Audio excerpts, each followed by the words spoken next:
mwizina ry'umukiza wacu waducunguje amaraso y'igiciro cyinshi. Turaguhimbaje muri iki gitondo cyiza uduhaye kongera kuboneka imbere yawe. Shimwe n'icyubahiro n'ikuzo n'ibyawe iteka. Turagushimira Yesu waje mu isi kwifatanya natwe ngo tumenyekane imbere y'Imana. Turagushima Yesu wabaye umutambyi ukaba n'igitambo cyacu. Turagushimira imirimo ikomeye wakoze ku bwacu. Turagushimira ko twegereje Imana twebwe batari bafite Imana. Turagushimira Yesu mwami ibikorwa byiza wakoze hano ku musaraba, ubwo wemeraga gusiga ubwiza n'ubumana n'icyubahiro. Tutekereze yuko kubana n'Imana ari ikintu cyo kugundirwa. Ibi turabizirikana Yesu mukiza wacu, turabizirikana mitima yacu irabitekereza. Turabona agaciro waduhesheje. Ushimwe uhabwe icyubahiro. Uhimbazwe Yesu, uhimbazwe izina ryawe rishyirwe hejuru mu isi no mu ijuru. Niyo ukwiriye gushimwa wenyine, nta wundi. Nimi zose, amahanga yose, amoko yose, amavi yose niwo bakwiriye gupfukamira. Uhimbazwe Kiristo Yesu.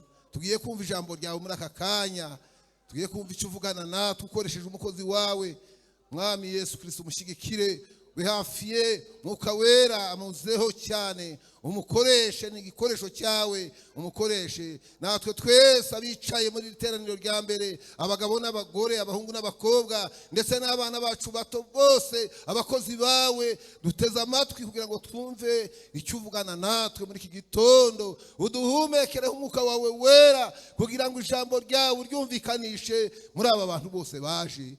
Turagushima ko wemera gukora ibyo byose kugira ngo wiheshe icyubahiro n'ikuzo mu izina rya Yesu mukiza wacu. Amen.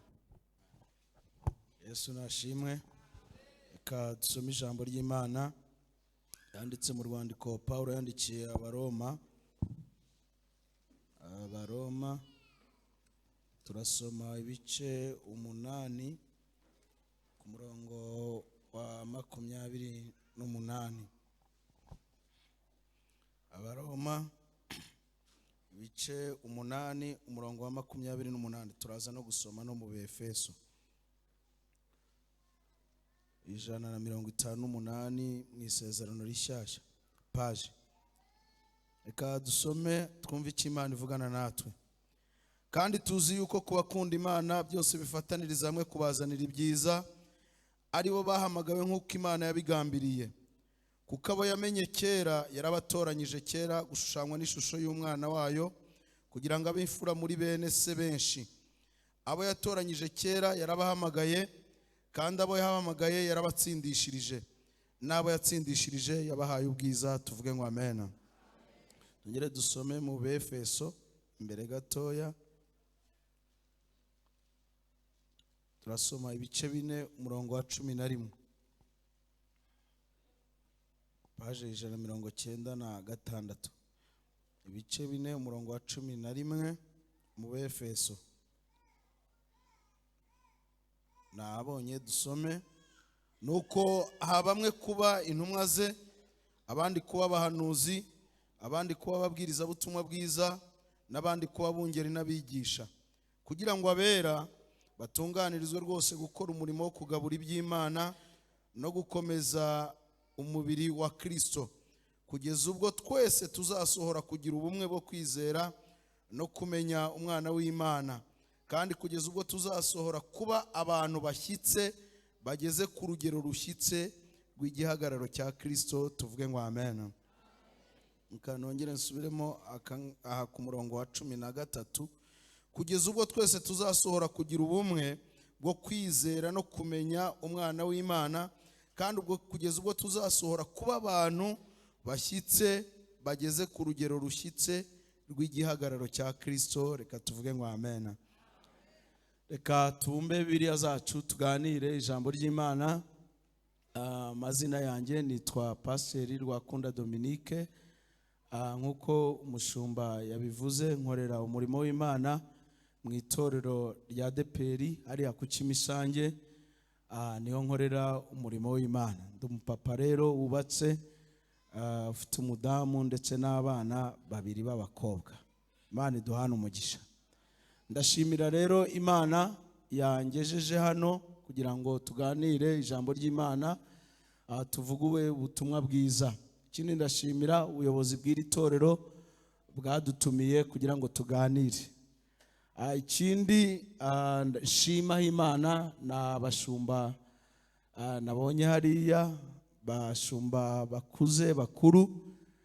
Uriya mushumba Rujurama niwe nakijijwe ayobora ku Muhima, niwe wari umushumba wanjye, asa nkaho ari we wambwirije kugira ngo nkizwe. Kandi sicyo cyonyine yakoze, mba n'umudiyakoni Sejemu niwe wari umushumba wacu, asengera no ku budiyakoni. Urumva yabanye nanjye nkizwa, asengera mba umudiyakoni.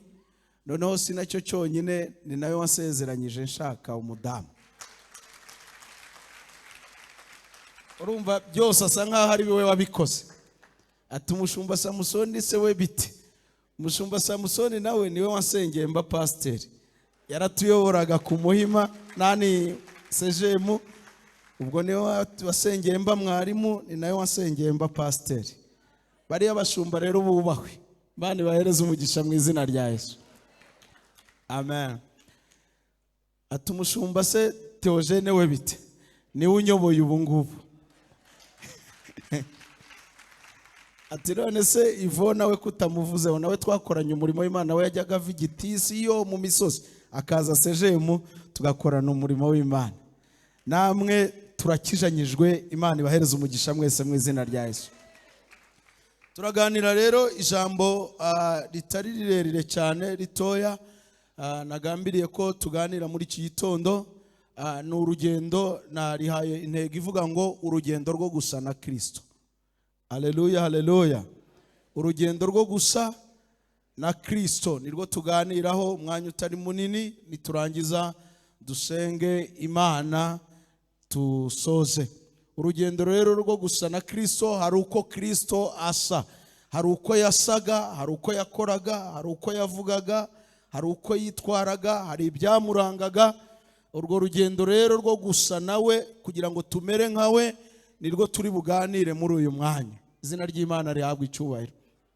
Kiristo hari ibintu bigera byinshi byamurangaga, sindi bubivuge, ariko mu bintu byamurangaga bikeya harimo kwicisha bugufi, harimo kubabarira, harimo kwihangana. Ibyo bintu byose byarangaga Kiristo. Tugiye kuganira urugendo rwo kugira ngo natwe tubashe kumera nk'uko yasaga, kuko nimba tuzabana nawe mu bwami bw'Imana tuzabana dusa. Izina ry'Imana rihabwa icyubahiro. Dusomye amagambo y'Imana hano mu gitabo cy'Abaroma. Ijambo ry'Imana riratubwiye ngo ab'Imana yamenye kera yarabatoranyije. Haleluya. Imana yatumenye kera, irangije iradutoranya, irangije iraduhamagara, ikamanze kuduhamagara. Imana yatumenye kera. Abakunda Imana muvuge ngo amen. Kera tutarabaho, tukiri urusoro mu nda z'abamama, Imana yatumenye icyo gihe, itumenya, idushyiraho umugambi mwiza, irangije ngo iraduhamagara. Mubo yahamagaye rero irongera ngo iradutoranya.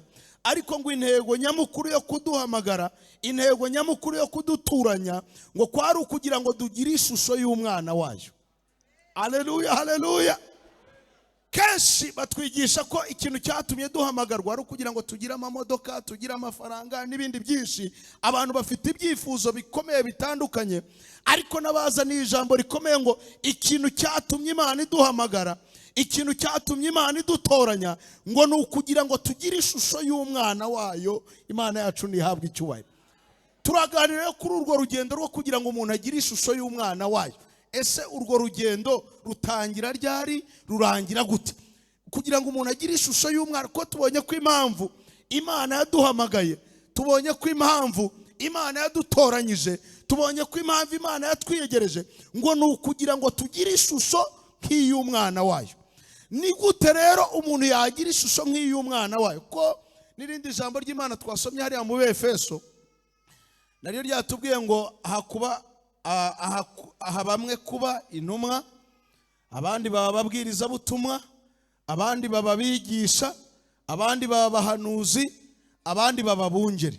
Ngo ariko impamvu y'izo mpano zose mu itorero, impamvu Imana yasutse izo mpano zose mu itorero ngo ni ukugira ngo abera babumwe, ariko ngo bagere ku gihagararo gishyitse no ku rugero rushyitse nk'urwa Kiristo. Tuvuge ngo amen. Impamvu y'ababwirizabutumwa twabisomye, muze kubisubiramo murebe mu Efeso ibice 4:11. Impamvu y'intumwa, kugira ngo impamvu yatumye bamwe baba intumwa, abandi bakaba ababwirizabutumwa, abandi bakaba abungeri, abandi bakaba bigisha, ngo ni ukugira ngo itorero abantu babumwe, ngo ariko bazagere ku rugero rushyitse rw'igihagararo cya Kiristo. Tuvuge ngo amen.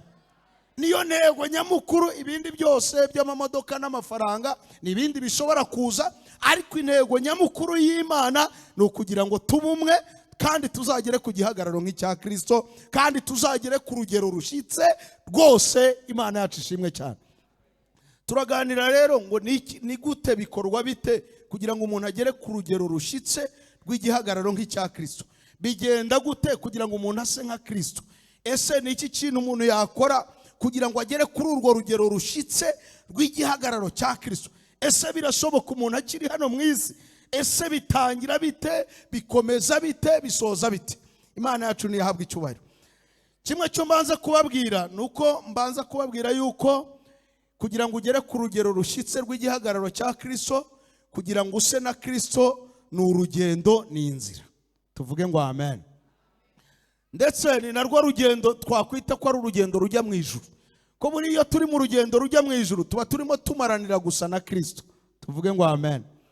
Ni urugendo rero, ni inzira. Ngiye kubabwira iyo nzira, uko tuza kugenda tuganira iyo nzira, uraza kumva aho ugeze urimo usa na Kiristo, uraza kumva aho ugeze urimo uhinduka, uraza kumva aho ugeze urimo wezwa, kuko nta magambo ajya gusa nkaho asa. Hari amagambo asa ajya gusa agera muri 6, ariko yose akaba aganisha ku kintu kimwe. Ijambo rya mbere ni ukwezwa. Tuvuge ngo amen. Iyo umuntu arimo agenda yezwa, aba arimo agenda haranira gusa na Kiristo.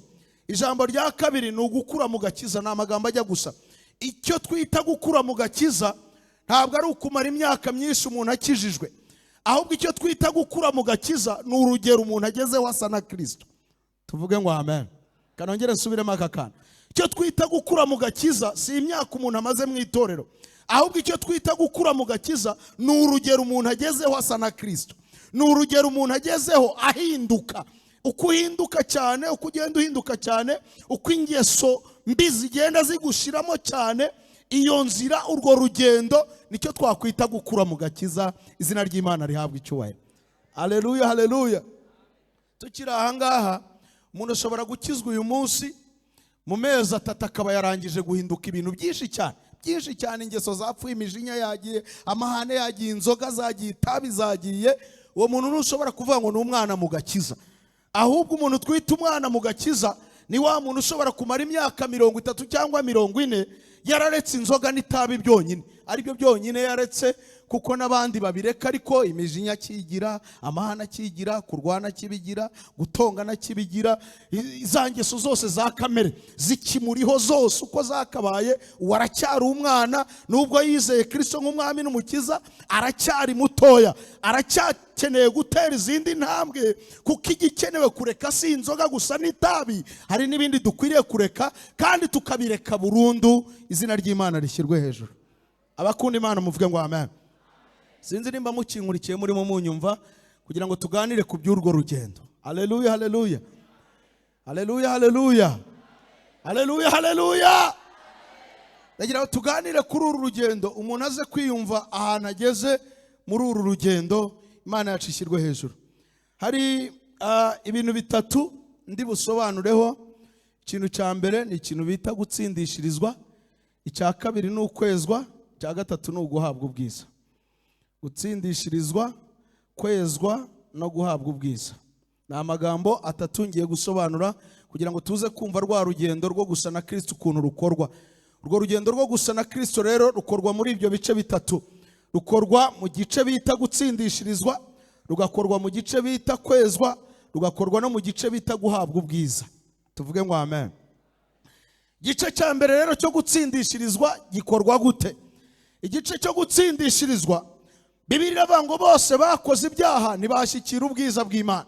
Bivuga ngo abantu bose bari abanyabyaha. Noneho Bibiliya ikavuga ngo ibihembo by'ibyaha ni iki? Ni urupfu. Bivuga ngo twari gupfa twese kuko twari abanyabyaha. Ariko Imana ibona ko tudakwiriye gupfa. Yesu araza, izina ry'Imana rihabwa icyubahiro, apfa mu cyimbo cyacu. Nimba Yesu rero yarapfuye mu cyimbo cyacu, umuntu umwemeye akamwakira, akamwimika mu bugingo bwe, akatuza akanwa ke ko Yesu ari umwami, aratsindishirizwa. Tuvuge ngo amina. Kaze nongere mvuga aka kantu ngasubiremo. Iyo umuntu yakiriye Kristo nk'umwami n'umukiza, akamwizera mu bugingo bwe, tuvuge ngo amen, akava mu byaha agahindukira. Sindi bubaho ubuhamya, nari kuza kubaho ubuhamya ukuntu Imana yamfashe, ukuntu nahindukiye nanjye, ukuntu navuye Butare n'amaguru, ukuntu nari ibandi, ukuntu nakoraga ibyaha, Imana ikampa agakiza ngahindukira. Sindi bubivuge. Bivuge?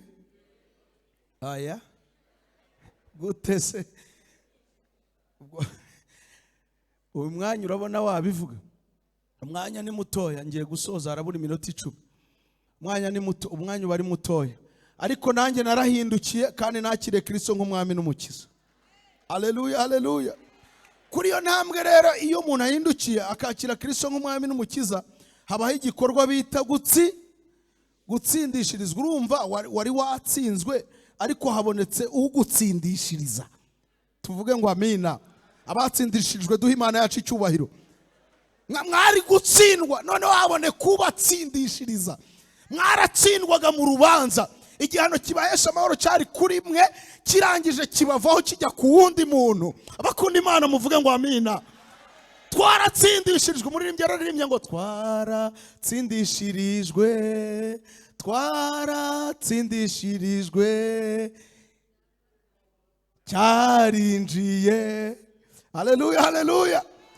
We wari gutsindwa mu rubanza, wari uriho igihano, wari gutsindwa, ariko waratsindishirijwe n'amaraso ya Yesu Kristo.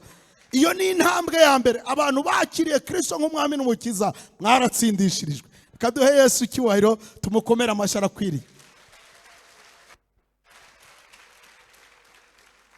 Iyo turi aho ngaho rero, mushobora kuba mwagize ubwoba muvuze ati pastor ntagiye kwigisha ubuntu butangaje, za nyigisho z'ubuntu. Nimugire ubwoba, sindi bwigisha inyigisho z'ubuntu, ariko twaratsindishirijwe mu maraso ya Yesu Kristo. Katumuhe icyubahiro umwami wacu. Abantu bigisha inyigisho z'ubuntu butangaje, naho ngaho bahita bagarukira, bakavuga ko twatsindishirijwe ibintu byagize gute, byarangiye. Ushatse wibe, ushaka usambane, ushaka ugire gute, bagarukira aho ngaho kugutsindishirizwa. Ariko jewe ntabwo ndi bugarukira aho ngaho. Abakunda Imana muvuge ngo amen. Nyuma yo gutsindishirizwa, ndaje mbabwira ikintu mukwiriye gukora cya kabiri kugira ngo muse na Kristo. Mwatsindishirijwe, ariko hari ikindi kintu mukwiriye gukora. Abakunda Imana muvuge ngo amen. Nubwo wamaze gutsindishirizwa, iyo umuntu amaze gutsindishirizwa, iyo umuntu amaze kwizera Kristo nk'umwami n'umukiza, iyo umuntu amaze gukizwa, iyo umuntu amaze kwakira Yesu Kristo, hatangira indi ntambwe ya kabiri yo kwezwa. Tuvuge ngo amena. Iyo ya mbere mu Cyongereza, munyemerere mvuge mbivange ntacyo, iyo ya mbere mu Cyongereza bayita justification, ariko iya kabiri umuntu ahita atangira bayita sanctification, kwezwa. Tuvuge ngo amena. Ugiye kumbaza ikibazo ngo none se komba namaze gutsindishirizwa, kuki binsaba kongera kwezwa kandi? Kuki binsaba kongera kwezwa? Nuko nubwo uba watsindishirijwe, tuvuge ngo amena, haba hari ibintu byinshi bikiri muri wowe ukwiriye gusiga. Tuvuge ngo amena. Haleluya, haleluya. Hari ibintu byinshi biba bikiri muri wowe uba ukwiriye gusiga. Ni urugendo rero. Kwezwa ni process. Umuntu kwezwa abitangira agikizwa, tuvuge ngo amena, bikazarangira ageze ku ntambwe ya gatatu bita guhabwa ubwiza. Abakunda Imana muvuge ngo amen. Abantu mwakijijwe rero, ubu turi kuri etape ya kabiri bita kwezwa. Haleluya, haleluya. Kugira gute bere data? Niyo ntambwe turiho ubu ngubu. Iyo ntambwe umuntu wejejwe cyane niwe twakwita yuko akuze mu gakiza. Tuvuge ngo amen. Umuntu wejejwe kurusha abandi cyane niwe twavuga yuko yahindutse rwose. Uko umuntu yezwa cyane niko asa na Kristo. Abakunda Imana muvuge ngo amen. kuko tuzinjira mu bwami bw'Imana dusa nande bene data, dusa na Kiristo. Uko umuntu yezwa cyane agira ibintu asiga. Turaza kureba abantu muri Bibiliya bejejwe cyane bava mu bwiza bajya mu bundi. Uko umuntu agenda yezwa, uko umuntu agenda agira ibintu asiga, uko umuntu ari muri urwo rugendo rwo guhinduka, niko agenda asa na Kiristo, niko azinjira mu bwami bw'Imana asa na Kiristo. Izina ry'Imana rishyirwe hejuru. Haleluya, haleluya. Urugendo rwo kwezwa rero rutangira umuntu agikizwa, rukazarangira yinjiye mu bwami bw'Imana. Tuvuge ngo amen. Kandi kugira ngo yinjire mu bwami bw'Imana hazabaho akandi kantu gatoya ko guhindurwa cyane. Tuvuge ngo amen. Haleluya, haleluya. Hazabaho undi mwanya wo guhindurwa, ariko urugendo rwo kwezwa rutangira umuntu akiri muzima, akiri hano mu isi. Tuvuge ngo amen. Urwo rugendo rwo kwezwa rero rukorwa gute? Bigenda gute? Kugira ngo umuntu yezwe bigenda gute? Hari ibintu bitatu bidufasha kwezwa. Ikintu cya mbere kidufasha kwezwa muri iyo ntambwe ya kabiri, ikintu kidufasha kwezwa cya mbere ni ijambo ry'Imana. Tuvuge ngo amen. Ijambo ry'iki? Ry'Imana. Uko umuntu yumvise ijambo ry'Imana, ubundi hari abantu bumva ijambo ry'Imana rikinjira muri uku gutwi rigasohokera muri uku nguku. Ariko ubundi umuntu w'Imana uri mu rugendo rwo kwezwa, iyo yumvise ijambo ry'Imana cyangwa se agasoma ijambo ry'Imana cyangwa se akumva iby'Imana irimo imubwira, ikintu cya mbere akora arabyumva. Icya kabiri, iyo bimutsinze agira gute? Arihana. Iyo amaze kwihana rero, kwihana kwiza ni gute? Kwihana kwiza ntabwo ari uguhora umuntu asubiramo ibyaha, ahubwo kwihana kwiza ni ukureka. Tuvuge ngo amena. Ijambo ry'Imana riraje, mwigisha yigishije ku mujinya. Avuze umujinya, arawuvuze, urumvise ko uwugira, ijambo ry'Imana riragutsinze. Kwihana kwiza rero si ukuvuga ngo nejo nzogera ngira umujinya nejo. Imana ishimwe cyane, abakunda Imana muvuge ngo amen. Je nakijijwe ndi umuntu ugira amahane menshi n'umujinya ukomeye, ariko amahane n'umujinya bikomeye kandi nabigize nyiri umwana. Wa mwana ugenda agatema isi n'agakubita inka akagira gute. Noneho maze no gukura ndabigira cyane. Urumva je navuye Butare n'amaguru ni ibirometero 136. Nahaje n'amaguru ndakana gatoya. Noneho ngeze i Kigali rero mpagirira umujinya, mpagirira amahane mbi, bandi mbu umuntu mubi cyane ukomeye. Ariko mu bintu Imana yanyijije, abakunda Imana muvuge ngo amen. Umujinya urimo. Mureke mbabwize ukuri, ndi imbere y'Imana ndi ku ruhimbi, sinibuka igihe mperukira kwihanira umujinya. Simbyibuka kumwuna avuga ngo nagize umujinya Imana imbabarire. Simbyibuka. Sinibuka igihe mperukira kuvuga ngo Imana nimbabarira umujinya, Imana nimbabarira amahane. Sinibuka igihe nkuko naretse inzoga, nkuko naretse itabi, n'umujinya Imana yarawujyanye, sinzi ahantu wagiye. Iyo umuntu amemukiye, none mugiye kumbaza ngo none se ntuba mu isi. Iyo umuntu amemukiye sinzi ukuntu bigenda, numva nsetse gusa nkavuga ati ariko si uyu mwana. Numva ntazi ukuntu bigenze. Nahise nyigira umujinya, rwa rujinya nafunzwe inshuro zigera muri 3 nzira umujinya. Narwanye, nakubisa abantu, mfite ibikomere hano, mfite ibintu by'ibipanga, nabaga narwanye bikomeye. Ariko mu bintu Imana yanyijije. Haleluya, haleluya. Ntabwo naretse inzoga gusa ngo ndeke n'itabi gusa. Mu bintu Imana yanyijije harimo umujinya n'amahane. Umera Imana yacu icyubahiro. Haleluya, haleluya. Urugendo rwo kwezwa rero rurangwa no guhinduka. Umuntu akumva ijambo ry'Imana, ijambo ry'Imana rikamutsinda, ryamara kumutsinda akihana, yamara kwihana akareka icyo kintu. Tuvuge ngo amen. Iyo utakiretse icyo kintu bikagutsinda uyu munsi ntukireke, nejo bikagutsinda ntukireke, ejo wundi bikagutsinda ntukireke, imyaka igashira uburimo wicuza ntabwo uburimo wihana. Birakwiye kugira ngo abakunda Imana muvuge ngo amen.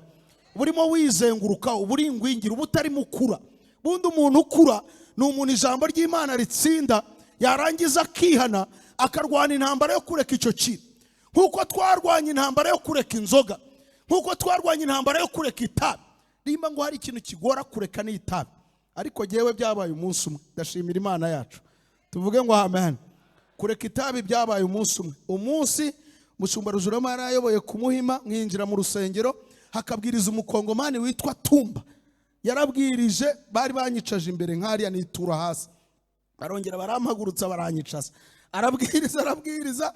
Yari umukongomani yabwirizaga yinjira mu iteraniro gutyo, akavuga ati bamwizi biko hapa bajura baraha ngaha, mba ndaguye. Barongera baranyegura. Ijambo ry'Imana rigira imbaraga. Haleluya, haleluya. Barongera baranyegura, kandi ubwo nari naramaze abantu, nari narakubise abantu, nari narabaye umuntu mubi cyane. Ariko ijambo ry'Imana uwo munsi ryaramfashe. Imana yacu nihabwa icyubahiro. Haleluya, haleluya. Urugendo turimo rero ni urugendo rwo kwezwa, ni urugendo rwo guhinduka rwose. Tuvuge ngo amen. Kumva ijambo ry'Imana rikagutsinda, ikintu ukakireka. Abantu bazi ko iyo umuntu akijijwe areka inzoga n'itabi gusa. Ntabwo ari ibyo byonyine. Uyu munsi naje kubibutsa ngo mukomeze urugendo. Tuvuge ngo amina. Kandi mukomeze urugendo rwo kugira gute bene data, rwo guhinduka. Mukomeze urugendo rwo kwezwa. Tuvuge ngo amina. Haleluya, haleluya.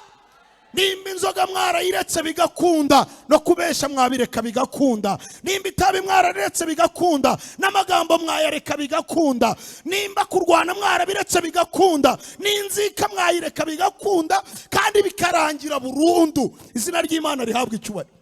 Haleluya, haleluya. Inzoga nimba mwarayiretse bigakunda, cyangwa muracyayinywa, nta bantu bakinywa, nta murokore bukinywa inzoga. Nimba inzoga warayiretse bigakunda, n'umujinya wawe ureka bikagira gute, bigakunda. Abazungu ntibabeshya, kandi ntibakijijwe abenshi, ariko nibagira gute, ntibabeshya. Barabiretse bigira gute, birakunda. Kubeshya ntabwo ari bivuga ngo nzajya mpora mbeshya. Twajyaga dusengana n'umukobwa yari akijijwe pe, kandi yari umuhanuzi. Ko nababwiye ko intambwe ya mbere ari ugukizwa no gutsindishirizwa. Yari akijijwe, yari yaratsindishirijwe. Ariko urugendo rwo kwezwa rwari rwaramugoye cyane. Iyi ntambwe ya kabiri yo kwezwa yari yaramugoye. Ni nayo mpamvu abantu batinya kuyivugaho, bari abigisha ubuntu butangaje. Niyo mpamvu batinya kuvuga iyi ntambwe ya kabiri yo kwezwa no guhinduka rwose. Batinya kuyivuga kuko isa nkaho igoye. Ariko Paulo yaravuze ngo nshobozwa na Kiristo umpa bene data. Nubwo igoye, Kiristo ari hari ngo aguhe imbaraga. Abakunda Imana muvuge ngo amen. Nubwo bisa nkaho bigoye, ntabwo ari wowe uzabireka, ahubwo hamagara Yesu akubashishe. Haleluya. Nimba ari amagambo, hamagara Yesu akubashishe. Nimba ari umujinya, hamagara Yesu akubashishe. Nimba ari amahane, hamagara Yesu akubashishe. Nimba ari ibyaha runaka uzibikwizingiraho, hamagara Yesu akubashishe. Wakubashishije kureka inzoga, kubeshya sibyo byamunanira. Haleluya, haleluya. Wakubashishije kureka itabi, ntabwo amoko aricyo cyamunanira. Ibyo ugifite uyu munsi, Yesu arahari kugira ngo abikurekeshe. Ahubwo twibeshye ko urugendo rwarangiye. Twibeshye ko twageze mu ijuru, twagiye mu buntu butangaje. Natwe nubwo tukiri mu rusengero, ariko dusa n'abantu bari mu buntu butangaje, kuko twibeshye ko urugendo rwo guhinduka rwarangiye. Ariko urugendo rwo guhinduka ntabwo rwarangiye, turacyahinduka. Izina ry'Imana rihabwa icyubahiro. Kandi dusiga ibiri inyuma tugasingira ibiri hehe, ibiri imbere. Hari ibyo tureka. Imana yacu ishimwe cyane. Kavuga ati iki narakiretse, nagifatiye amasengesho, nakiyiririje ubusa, Imana yarakindekesheje, sinzongera kugikora, ndi umwana w'Imana. Haleluya, haleluya. Uru rugendo rwo kwezwa nirwo ndi butindeho cyane. Nari ndimo mbabwira ibintu bidufasha mu kwezwa. Ikintu cya mbere kidufasha mu kwezwa nakibabwiye, ni ijambo ry'Imana. Haleluya. Ubundi abantu bumva ijambo ry'Imana cyane. Abantu bumva ijambo ry'Imana cyane cyangwa bakunda ijambo ry'Imana, bagombye kuba barahindutse kurusha abandi bantu bose. Kuko ijambo ry'Imana umumaro waryo ni uwo kuducura, ni uwo kuduhonda, ni uwo kudukuramo inkamba. Ijambo ry'Imana ni iryo kutweza. Iyo usomye muri Yohana ibice 17 umurongo wa 17, hari ijambo rivuga ngo ubereshe ukuri, kandi uko kuri niryo jambo ryawe. Haleluya. Bivuze ngo ijambo ry'Imana rero riza rije kutweza, riza rije kuduconga, riza rije kudukuraho amahage. Ntukumva ijambo ry'Imana ngo ugume uko wari umeze. Ijambo ry'Imana riba rikwiye kukweza, rikagutunganya, rikaguharira gukiranuka kugira ngo rigukuze, rikugeze ku kigero nk'icya Kiristo. Imana yacu nishimwe cyane. Tuvuge ngo amen. Nimba kubabarira byarakunaniye, hamagara Yesu, mubwire ati mbashisha kubabarira, kandi birangire. Yesu yageze ku rwego rwo kubabarira, ari Yesu ari na Stefano bageze ku rwego rwo kubabarira, bagera ku rwego rwo kubabarira abantu batabasabye n'imbabazi. Uribuka ahantu yose yavuze ngo babarire kuko batazi, na Stefano yabisubiyemo nawe aravuga ngo babarire kuko batazi. Ubundi abantu b'abapagani wakwiye kubaha imbabazi batanazi gusabye, ukababarira kuko batazi icyo bakora, ukihitira ukikomereza. Urumva urwo rwego nirwo tugomba kugeraho, rwo kubabarira abantu batagusabye imbabazi, rwo kubabarira abapagani ntacyo bavuze, ukavuga ngo ubabarire kuko batazi icyo bakora. Kugera kuri urwo rwego rero bisaba ko dusaba Yesu akatubashisha. Tuvuge ngo amen, haleluya. Ndimo mvuga ibintu bitatu rero bidufasha kugira ngo dusoze, bidufasha kwezwa. Icya mbere ni ijambo ry'Imana, icya kabiri ni amasengesho, tuvuge ngo amen. Icya gatatu ni umwuka wera. Haleluya, haleluya. Kuvuga ngo uzabyishoboza utajya utumva ijambo ry'Imana, kuvuga ngo uzabyishoboza guhinduka rwose utumva ijambo ry'Imana, kuvuga ngo uzishoboza guhinduka rwose utaba mu masengesho ahagije. Reba amasengesho wakoze kugira ngo ureke inzoga, reba amasengesho wakoze kugira ngo ureke itabi, reba amasengesho wakoze kugira ngo ubashe kubabarira. Ukwiriye kongera gukora ayo masengesho, tuvuge ngo amina, kugira ngo ubashe kureka amagambo. Ukwiriye kongera gukora ayo masengesho kugira ngo ubashe kureka amahane. Ukwiriye kongera gukora ayo masengesho kugira ngo ubashe kureka umujinya. Amasengesho rero atubashisha guhinduka rwose. Icyo ni icya kabiri. Icya gatatu rero ni umwuka wera. Tuvuge ngo amen. Umwuka wera niwo dutsindisha za ngeso zose ziri muri twe. Za ngeso zazamuka umwuka wera akazitsikamira. Tuvuge ngo amen. Abantu muri iki gihe cya none basengera ibintu bidakwiriye gusengerwa. Ijambo ry'Imana riravuga ngo kandi natwe mu gitabo cya mbere cya Bikorwa bice 3:11 haravuga ngo kandi natwe twari nkabo, ngo ariko twarejeje rwose, turatunganywa rwose, dutunganishijwe n'umwuka wera mu izina rya Yesu Kiristo.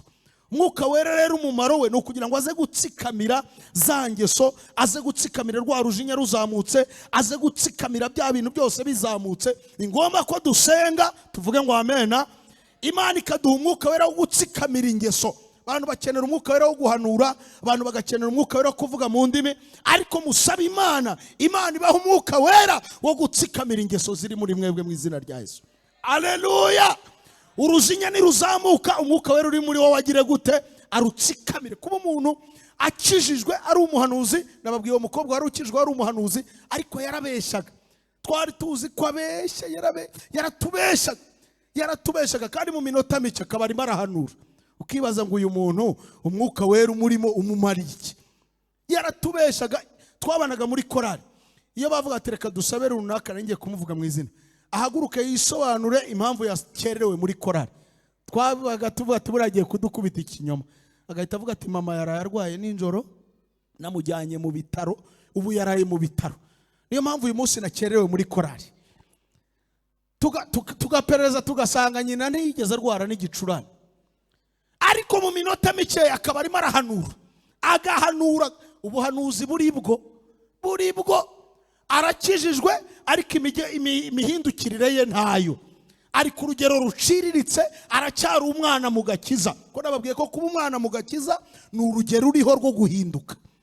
Haleluya, haleluya, haleluya. Yizeye Kiristo nk'umwami n'umukiza, yaramwizeye, yaratsindishirijwe, ariko cya gice cya kabiri cyo kwezwa aracyari hasi. Imana idufashe kandi tugire neza. Imana ibazamure mu gice cyo kwezwa mu izina rya Yesu. Imana ibazamure mu gice cyo guhinduka mu izina rya Yesu. Imana ibazamure mu gice cyo gusa na Kiristo mu izina rya Yesu.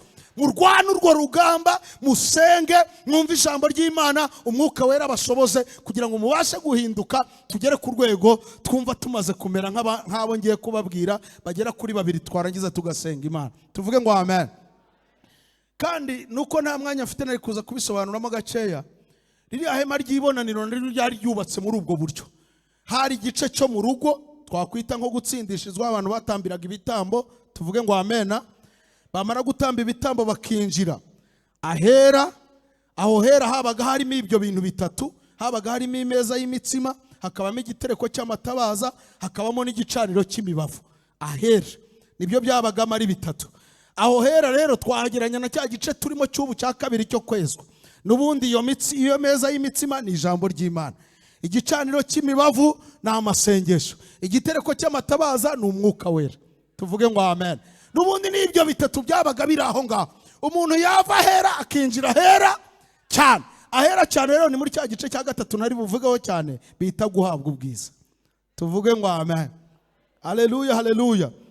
Reka mvuga abantu babiri bonyine niturangiza dusenga Imana. Umuntu wa mbere mvuga ni umuntu bita Petero. Haleluya, haleluya. Turacyari kumwe. Uzaruma amaboko duha Imana yacu icyubahiro ndeko tukiri kumwe. Petero, nimba hari umuntu wakoze amakosa menshi muri umurimo w'Imana, Petero arimo. Petero yihakanye Yesu kangahe? Gatatu. Kwihakana Yesu ni icyaha gikomeye. Burya Yuda yagambaniye Yesu, ariko Petero wagira gute? Ubwo wakoze igikomeye ninde? Bose ni kimwe n'ibyaha n'ibyaha. Uretse ko Petero afite ahantu atandukaniye na Yuda. Yuda ntiyihannye, ariko Petero wagira gute? Arihana. Petero yigeze guhumura abantu, kandi yari umuyobozi wabo. Aravuga ati tujye kuroba. Arabagumura bose bahita bamukurikira bajya hehe? Bajya kuroba. Petero niwe waciye ugutwi. Niwe waciye ugutwi wa muntu wari uri kumwe n'abaje gufata Yesu. Yari afite icyuma, yarakigendanaga akijijwe, ariko agifite iki? Icyuma. Abaciye inkota, abaciye umuntu ugutwi. Yesu aravuga ati have. Murumva amakosa Petero yagendaga akora yose. Ariko Petero amaze guhabwa umwuka wera. Abakunda Imana muvuge ngo amen. Haleluya, haleluya. Nakosa na rimwe twongera kubona Petero akora. Umwuka wera tuvuge ngo amen. Yaramubashishije, wasangaga ari make muri impaka, wasangaga kugera ku rwego ngo igicucu cye cyakizaga abantu. Igicucu cye yacana muri karitsiye mu birometero 15, bakavuga ati Petero aciye hano hantu. Abarwayi bagakira bo mu birometero 15 bagakira abarwayi, kuko Petero yari yarageze muri icyo gice tuvuge ngo amena cya kabiri cyo kwezwa rwose, yejejwe n'umwuka wera, arahinduka bamushasha. Ibya kera bigira gute bene data? Ibya kera birashira, ntabwo ibya kera byagumye. Hari umuntu ukizwe ibya kera bikaguma. Ibya kera bigomba kugira gute? Mu izina ryande rya Yesu.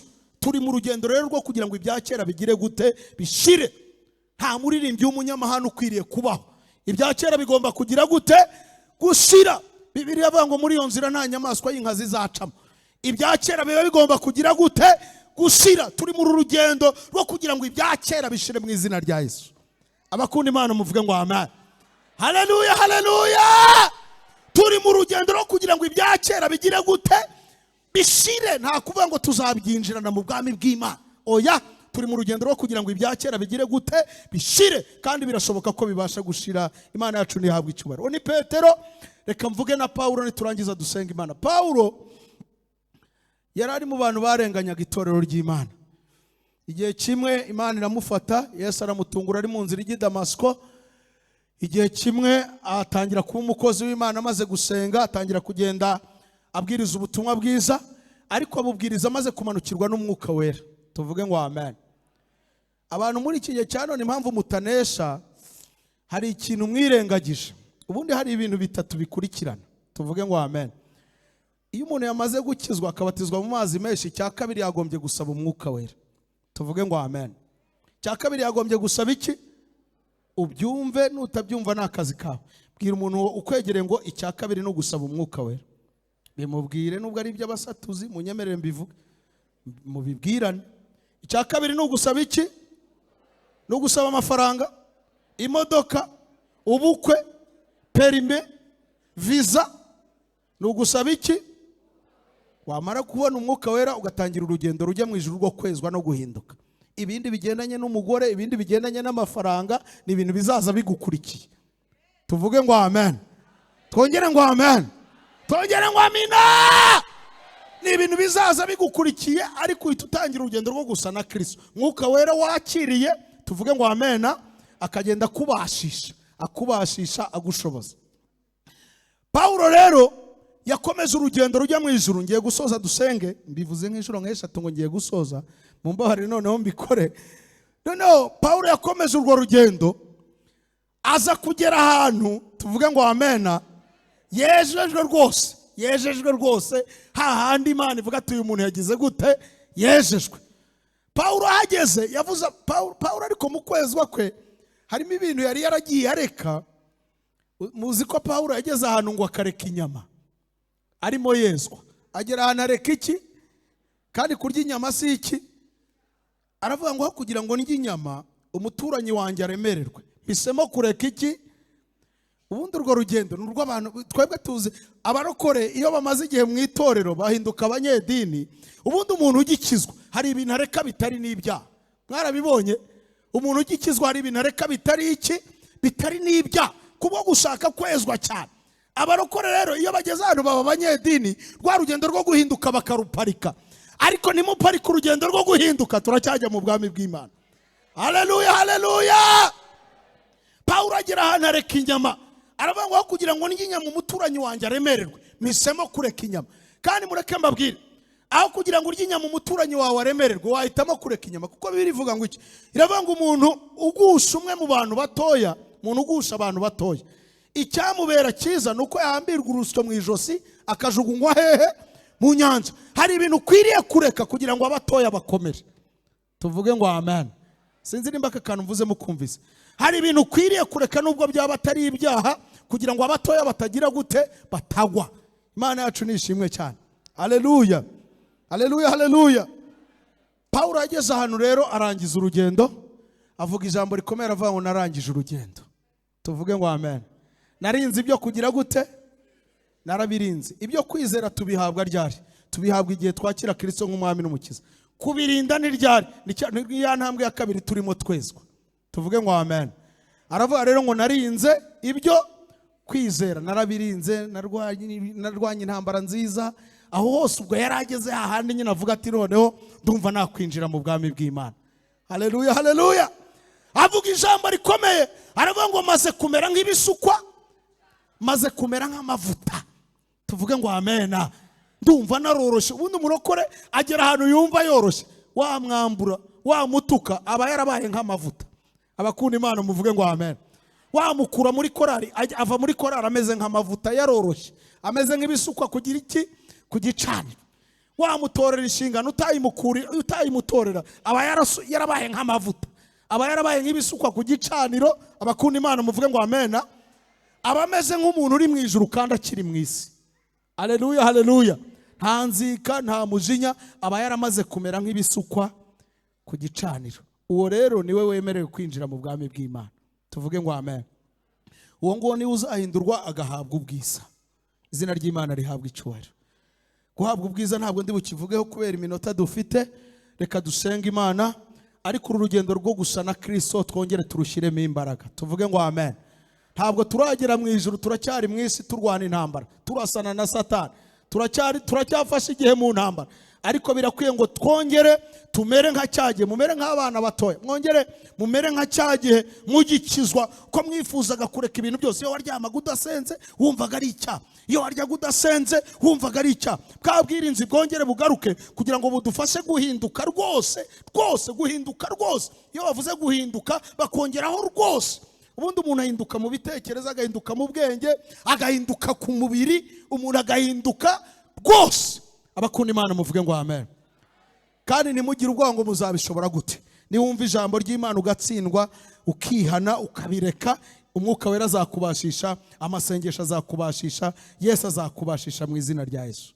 Unamika umutwe wawe dusengane Imana, tuzakomeza tuganira n'ikindi gihe. Imana ibahe umugisha mu izina rya Yesu. Imana ibahe umugisha mu izina rya Yesu. Umuntu wumvise akeneye amasengesho akavuga ati narindi ku rwego rutoya rwose rwo guhinduka, nahindutse inzoga n'itabi gusa nibyo naretse, ibitekerezo n'ibyahindutse, ubwenge n'ibyahindutse, ingeso ntizihinduka. Kumva ukeneye amasengesho muri aka kanya urahaguruka tugusengera Imana. Umuntu umva akeneye amasengesho avuga ati ndashaka gusa na Yesu, ndashaka gusa na Yesu, ndashaka gusa na Yesu. Kumva ukeneye amasengesho urahaguruka tugusengera Imana mu izina rya Yesu. Imana iguhe umugisha, nawe Imana iguhe umugisha, nawe Imana iguhe umugisha. Umuntu umva ashaka gusa na Yesu kabati uru rugendo ngiye kurugenda, Yesu mbashisha muri uru rugendo rwo gusa nawe, hinduke rwose, ngize umutima musha, ndashaka guhinduka, ndashaka guhinduka, ndashaka guhinduka. Hari ibyo numva ashaka kureka, hari ibintu bikindi imbere, hari ibintu bikiri mu ngeso numva ashaka gusiga. urahaguruka tugusengera Imana, urahaguruka tugusengera Imana, tubwire Imana ikubashishe, tubwire Imana igushoboze, tubwire Imana iguha imbaraga, tubwire Imana ikubashishe kureka ibyo bintu byose, igukureho ayo mahage kandi iguha imbaraga zo guhinduka rwose mu izina rya Yesu. Kadusengere bano bahagurutse bumva bakeneye amasengesho, ariko muri mwebwe mwahagurutse nimba hari umuntu utarakizwa, utarakira Kristo nk'umwami n'umukiza, utaratera iriya ntambwe ya mbere twabonye yo kwakira Kristo no gutsindishirizwa no gukizwa, utaratera iriya ntambwe ya mbere, wararambura ikiganza kugira ngo tumusengere by'umwihariko abanza atera iriya ntambwe ya mbere yo gukizwa. Yo gukizwa, rambura ikiganza, rambura ikiganza. Imana iguha umugisha. Rambura ikiganza nawe, Imana iguha umugisha. Nawe Imana iguha umugisha. Rambura ikiganza nawe utarakizwa, Imana iguha umugisha. Nawe Imana iguha umugisha. Mwebwe mwarambuye ibiganza mutambuke muzana, tambuke muzana. Mwebwe mwarambuye ibiganza tubasengere by'umwihariko. N'ubundi turararika umushumba aratambuka aze asengere bano. Noneho umushumba Samsoni nawe araza gusengera abasigaye kugira ngo Imana itubashishe mu izina rya Yesu. Mwebwe mutarakizwa mutambuke muze hano, noneho duhereze gahunda umushumba tuyobore. Reka dufate umwanya wo gusenga, aba bateye intambwe bapfukame, ariko urugendo rwo kwezwa twese ruratureba. Reka nsabe namwe muhaguruke, kandi ntuhaguruke gusa ahubwo utere n'intambwe yo kugira icyo wagambirira imbere y'Imana. Ubwira Imana ngo Mana mbabarira. Imana yabanye na Paulo yabana nawe, yabanye na Petero yabana nawe. Imana ntihinduka, kandi mu byo kureka ntugize gutekereza ngo ahari urashyiramo ubwenge bwinshi, kuko Imana iratuzi naho tuba, irabizi yuko turi gukirizwa mu mujyi wa Kigali. Ari havuga ibi bintu nyine Paulo yaretse avuga ati aho kugira ngo inyama zitsitaze mwene data ndemera nzireke. Nahise nibuka yuko ushobora kuba mu gipangu ukodesha, ubana n'umuntu ukodesha kamara amezi, umwaka, ukwezi kumwe, abiri, uri mu ideni ry'umuntu yenda ntakijijwe, wanze kumwishyura, warangiza buri munsi ukarya inyama buri munsi, akumva wakaranze buri munsi, uri mu nzu y'abandi, wanze kwigomwa, urahembwa buri kwezi ntibivemo, warangiza ukambura abantu, kandi ku cyumweru ukaza gusenga. Urumva atari ikibazo? Uwo muntu azakizwa? Hari abantu bari hano bagowe, abatari ku uyu muntu widengisa imbere y'itorero, uyu muntu w'umwambuzi, uyu muntu wanze kunyishyura, umbereye mu nzu, hanyuma kandi buri mugoroba ugakaranga inyama. Bati se inyama yazivanye? Iyo amafaranga yaguze inyama yigomwa akayegeranya, ntiyari kwishyura ideni ryanjye. Murabona muri uyu mujyi wa Kigali harimo abahemu benshi kandi bari mu rusengero, harimo abajura benshi begera igaburo ryera, harimo abantu bari mu makorari, harimo abantu bari mu ivugabutumwa b'abahemu. Imana yongere duhe kwezwa mu izina rya Yesu. Wikwihesha amahoro, ntibavuga kwihana ngo uyoberwe ibyo kwihana. Izo nyamurya kandi uri mu nzu y'abandi, waranze kwishyura ubukode, banza wishyura ubukode nimba uri umurokore.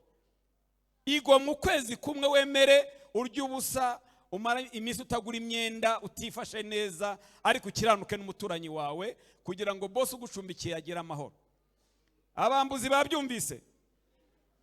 Abantu bambura kandi baba mu rusengero. Erega iyo bavuga ngo ariko abantu bakijijwe iki, nta kindi baheraho, bahera kuri ya manyanga yawe, bakibata ariko uyu muntu akijijwe iki nimba abayeho ubuzima bwo kwihishahisha abubereye imideni.